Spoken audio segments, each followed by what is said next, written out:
Welcome back to Grief Inspired. My name is Catherine McNulty, and I am super excited that you found my channel. And what we do here is walk with you through your grief process and give you the tools that you need to get through it. And as always, remind you that you are not alone in this. So today we are answering a question that was left by Elizabeth on some comments on one of my videos. And so thank you, Elizabeth, for your question. Before I do that, I want to encourage you also and let you know that I have started some monthly Zoom calls so that we can do more of a deep dive. We can talk, on the Zoom, face-to-face, so to speak, really get questions answered, be together, be reminded that we're not alone, and really just connect, because the reality is that in order to heal from grief, you really need a strong level of connection. So today we're going to answer Elizabeth's question, and here is her question, and it's about ghosting. And she says, friends in the beginning were there for me, but now they're gone. They ghosted me. Should I attempt to call them, or should I leave them alone? And this is such a good question, because I think it's something that's so relevant to all of us. And so if you don't know what ghosting is basically when someone cuts off all communication with you. It started as a result of, social media and digital ghosting, which is where people, would be responding to you, calling you, texting, and then all of a sudden, it seems like they're here 1 minute and then they disappear the next. So when we talk about ghosting, or when somebody ghosts you during your grief process, sometimes it happens at the beginning. That happened for me when I lost my baby, because people didn't know what to do. And so people just disappeared. Or seemingly, I always use the word, it seems like they scattered, right? They were there and then all of a sudden they were just gone. In Elizabeth's case, it sounded like maybe your friends were there for you, and then after a while, they started to fade away and disappear. So we're going to talk about both of those. But I think in order to put it in context, we need to talk about how society handles grief. And the reality is that people don't talk about grief. We're not taught how to grieve. The way society deals with grief and death is typically to avoid it. So we have the notion that if we don't speak about it, maybe it isn't happening. And so that's why sometimes grief for us is so devastating, is because we have no experience with it. And then all of a sudden you're thrust onto this grief journey and you don't know how to handle it. You don't know what to do. So that's why I put these videos together, to sort of help you on that path. But what happens in society is someone dies, and then they know people are going to grieve, and they when someone is grieving, they sort of drop out of their life, of their normal life. They kind of go into hiding. And then the people around you kind of wait for you to come back, and they're like, okay, is she normal again? Is he normal again? Is everything fine? And then they kind of just want to move on, act like it didn't happen, and they want you to be okay. And so they'll say things like, well, I just want to give her space, or she needs space and time to heal. She needs time to grieve. So this is very, very normal, and it's the way society looks at things. So I'd like you to step outside of your own grief for a minute and think about before your loss, back when someone else that you knew was grieving. This is the time when you were the one who was watching someone else grieve. Maybe you went to a funeral, maybe you sent a card. Maybe you remember thinking like, oh my gosh, this is so awful. Like, I feel terrible. I feel bad for them. But my question for you is, how did you handle it? Did you do the things for them that you wish people were doing for you right now? I would probably, in most situations, the answer is no. And again, It's not your fault. It's not their fault. It's because we don't know what to do and we don't talk about it. So it can be really frustrating and painful when people ghost you, when they don't do things or say things that are, that aren't helpful, that actually hurt you more, when they're not doing what you want, they're not showing up the way you want them to show up. And it can feel like a rejection, and it can feel hurtful. And so I want to give you some things to think about that hopefully will help take some of that pain away. And the reality is, first, is that in general, and again, I'm talking in generalities because I'm saying in general, most people, they really do care and they want to help you. They don't want you to suffer. And anything they do or anything they don't do is not designed to intentionally hurt you. So keep that in mind. Secondly, society has a very limited skill set when it comes to supporting someone who's grieving.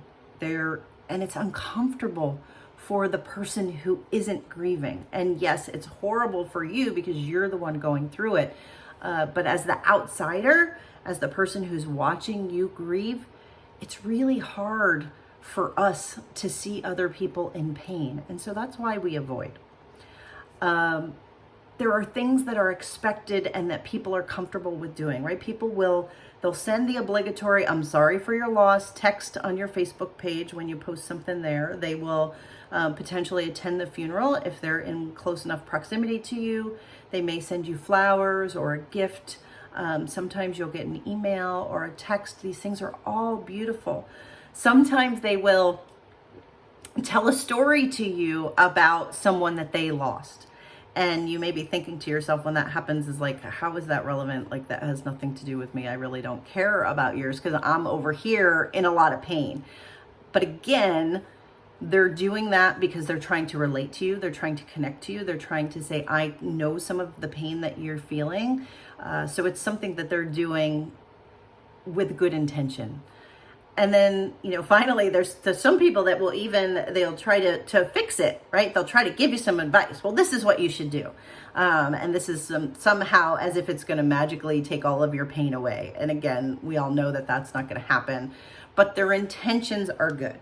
So that's the second one. And then thirdly, people just don't know what to do beyond those things. And when people get scared, and they don't know what to do, they don't know what to say, or they're worried that they're going to hurt you worse than you're already feeling, people avoid. And when it becomes too painful for them or uncomfortable for them, they avoid, and that's where they ghost you. And I think that it's important to realize that for me, the reason why I do this, the reason why I hang out in the grief space, the reason why I talk to people every week and listen to their stories of grief and their struggles and their pain is because God has given me a gift. That is a gift that I have to have the courage, because it takes courage for someone to show up and sit with you in your pain, right? But I've been giving the gift to be able to do that. And so I feel an obligation to do that. So that's why I encourage all of you, send me emails at griefinspired@gmail.com. If you want to jump on the phone, I'm happy to jump on the phone because I am able to hold that space. And I have the ability to sit in your pain with you and we can experience it together. And I call it, walking through your grief. And I want to point out, if you have even one person in your life who can do that for you, that is a blessing and a gift and something you need to write down every day, that I am grateful that this person is in my life, because it's not easy. So Elizabeth, I want to point out to you that there is nothing wrong with you. So don't think that people are ghosting you because there's something wrong with you. And I have this beautiful quote from Earl Grollman that's one of my favorites. And it's a reminder that grief is not a disorder, a disease, or a sign of weakness. It is an emotional, physical, and spiritual necessity, the price you pay for love.